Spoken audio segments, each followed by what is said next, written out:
এই বিশ্বনবীর দিবসে এই বিশ্বনবীর দিবসে আনন্দিত হবে তারা, মুমিন হবে যারা, জোরে হবে সুবহানাল্লাহ। আসেন আমার বাপেরা, নওজওয়ান তরুণেরা, এ রাসূলুল্লাহ প্রেমিকেরা, কানটা খারাপ করে শুনে রেখে দাও। আমার আপনার নবী নূর নবীকে আমরা আমাদেরকে ভালোবাসতে হবে। কতটা ভালোবাসতে হবে? যেমন আল্লাহ রাসূলের সাহাবী ভালোবেসেছেন, হযরত আবু বকর সিদ্দিক রাদিয়াল্লাহু তাআলা আনহু আমার আপনার নবীকে যেমনটা ভালোবেসেছেন, আমার আল্লাহ পাক খুশি হয়ে গিয়ে তাকে সিদ্দিকে আকবার করে দিয়েছে। এ মুসলমানের ছেলেরা, নবীকে কতটা ভালোবাসতে হবে? যেমনটা ভালোবেসেছেন আমিরুল মুমিনিন খলিফাতুল মুসলিমিন হযরত উমর ফারুক রাদিয়াল্লাহু তাআলা আনহু নবীকে ভালোবেসেছেন, আমার আল্লাহ খুশি হয়ে গেছেন তাকে আমার আল্লাহ পাক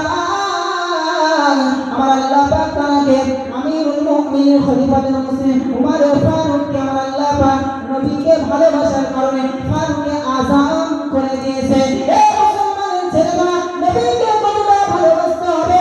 যেমনটা ভালোবেসেছেন আল্লাহ রাসূলের সাহাবী হযরত উসমান গনি রাদিয়াল্লাহু তাআলা আনহু নবীকে ভালোবেসে জিন্নুরাইন হয়ে গিয়েছে। নবীকে কতটা ভালোবাসতে হবে? যেমনটা ভালোবেসেছিলেন আল্লাহ রাসূলের জামাতা শেরে খোদা আলী নবীকে ভালোবেসে সে খোদা হয়ে গিয়েছেন। এই মুসলমানের ছেলেরা, আমাদেরকেও নবীকে কতটা প্যার করতে হবে, কতটা প্যার করতে হবে, কতটা প্যার করতে হবে। আমার আল্লাহ কোরআনে বললেন, কুল ইন কুনতুম তুহিব্বুনাল্লাহ ফাত্তাবিউনি ইউহিব্বুকুমুল্লাহ। আমার আল্লাহ জানিয়ে দিলেন, হে আমার হাবিব, আমার বন্ধু, তুমি জানিয়ে দাও, শুনিয়ে দাও, কুল ইন কুনতুম তুহিব্বুনাল্লাহ, তুমি তোমার উম্মতদেরকে জানিয়ে দাও যারা আমি আল্লাহ আমাকে ভালোবাসে, আমি আল্লাহ আমাকে প্যার করে, আমি আল্লাহ আমাকে মহব্বত করে, ফাত্তাবিউনি ইউহিব্বুকুমুল্লাহ, তারা যারা হাবিব তোমায় ভালোবাসাটা সর্বপ্রথম নিয়ে নেয়। আমি আল্লাহ জানিয়ে দিলাম, তোমায় ভালোবাসা নেওয়া মানে আমি আল্লাহ আমায় ভালোবাসা হয়ে যাবে। নবীকে কতটা ভালোবাসতে হবে? আল্লাহ নবী জানিয়ে দিয়েছেন, লা ইউমিনু আহাদুকুম হাত্তা আকুনা আহাব্বা ইলাইহি মিন ওয়ালিহি ওয়া ওয়ালাদিহি ওয়ান নাসি আজমাইন। আল্লাহ নবী জানিয়ে দিয়ে গেলেন আমাকে কতটা ভালোবাসতে হবে, আমাকে কতটা মহব্বত করতে হবে। আল্লাহ নবী বললেন, ততক্ষণ তোমরা মুসলমান হতে পারবে না, তোমরা পরিপূর্ণ ঈমানদার হতে পারবে না, কতক্ষণ পর্যন্ত না তোমার বিবি বাচ্চা ছেলে পুলে মা বাবা টাকা পয়সা আছে, এমনকি তোমার যে জানটা আছে তার চেয়েও আমি রাসূলুল্লাহ আমাকে যতক্ষণ না ভালোবাসবে ততক্ষণ তোমরা প্রকৃত ঈমানওয়ালা হবে না।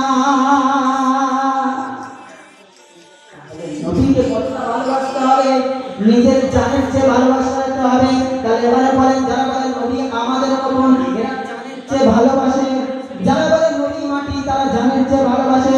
যারা বলেন নবী আমাদের বড় ভাই, তারা জানের চেয়ে ভালোবাসে। কখনো না, সর্বপ্রথম জানবেন সব কিছুর চেয়ে নবীকে আগে মহব্বত করতে হবে। তুমি নামাজ পড়ছো, নামাজের চেয়ে আগে নবীকে ভালোবাসতে হবে। যদি তোমার নামাজের ভিতরে নবীর ভালোবাসা না থাকে, ও নামাজের কোনো দাম নাই। তুমি জিকির করছো, জিকিরের ভিতরে রাসূলুল্লাহর ভালোবাসা থাকতে হবে। রাসূলুল্লাহর ভালোবাসাটা যদি না জিকিরের ভিতরে থাকে, ও জিকিরের কোনো দাম নাই। তাহলে রাসূলকে ভালোবাসতে হবে, সমস্ত কাজের চেয়ে রাসূলকে ভালোবাসতে হবে। আমার ভাই জানেরা, আপনাদের সামনে যতক্ষণ ডাকলাম, বক্তৃতা করলাম, যদি বলার ভিতরে কারো যদি মনে আঘাত লেগে যায়, কষ্ট লেগে যায়, প্রত্যেকে আল্লাহর রাস্তে মাফ করে দেবে।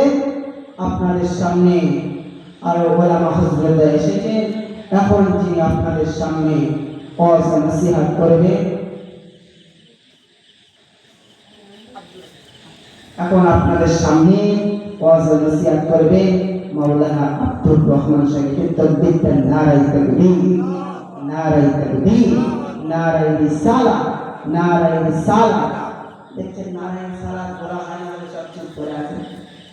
নারায়ে রিসালাত সব নারাই তাকবীরটা দিয়ে নারাই সালাত চলনি চুপ হয়ে গিয়ে কিন্তু জানবেন যেখানে আল্লাহ না সেখানে নবীর নাম কত সুন্দর আল্লাহ দিয়েছেন আল্লাহ কালেমা শরীফে দিয়েছেন লা ইলাহা ইল্লাল্লাহ মুহাম্মাদুর রাসূলুল্লাহ জোরে বলেন সুবহানাল্লাহ এটাও জানবেন নারাই তাকবীর বলা মানে আল্লাহ লা ইলাহা ইল্লাল্লাহ পূরণ হলো নারাই সালাত মানে মুহাম্মাদুর রাসূলুল্লাহ পূরণ হলো তোমার কালেমা শরীফটা পূরণ হবে জোরে বলেন সুবহানাল্লাহ প্রত্যেক তাকবীর নারাই তাকবীর নারাই তাকবীর নারাই সালাত পুরা আহলে সুন্নাত ওয়াল জামাত পুরা আহলে সুন্নাত ওয়াল জামাত ঈদে মিলাদুন নবীর জলসা ঈদে মিলাদুন নবীর জলসা